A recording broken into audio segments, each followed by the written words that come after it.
In a fairly recent video, we took a look at why light tanks are still useful, and why they're unlikely to disappear anytime soon. It seems like most of you guys agree with my conclusion, but some comments asked something I hadn't even considered. Some people wondered if infantry fighting vehicles, IFVs, would ever replace light tanks or even main battle tanks. So I figured we could examine it a bit. We'll be talking about what IFVs have going for them, what their downsides are, their role, and why I don't think they'll replace tanks.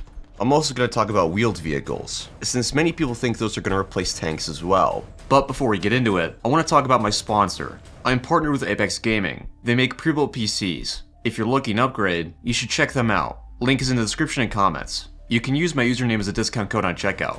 Now back to the video.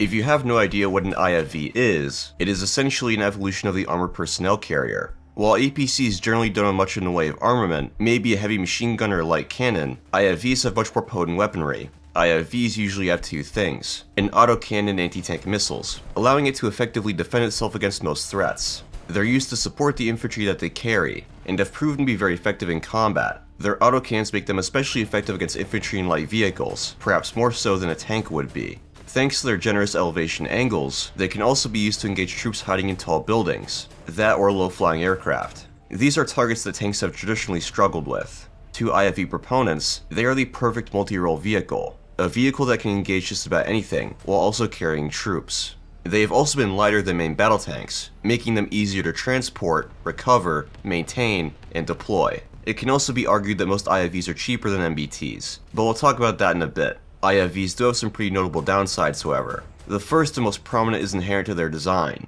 It should probably go without saying, but people take up a lot of real estate, especially when they have to carry weapons, body armor, and provisions. Jam upwards of 7 fully kitted guys into a vehicle, and there isn't going to be a ton of spare room for other systems.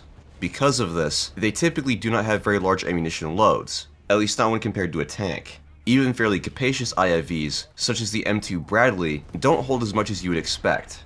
Assuming it has 2 tow missiles already in the launcher, it can only carry 9 missiles in total. The Bradley has a decent complement of autocannon ammo, around 900 rounds, but other IFVs are in a much worse position. The BMP-2 carries almost half that, and only has 4 ATGMs in total. Because having a large crew compartment is a necessity, that means the vehicle as a whole will be bigger.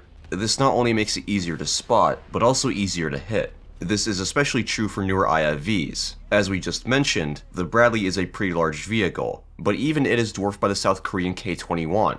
And of course, in order to keep the weight of such a large vehicle at an acceptable level, that means it cannot be fitted with very thick armor. Most IFVs are only kitted to resist the cannons of other IFVs, maybe the occasional shoulder-fired rocket. There are some IFVs that are armored to be on par with MBTs, namely the Israeli Namer and German Puma, but of course, they end up weighing as much as an MBT, so the weight advantage is negated.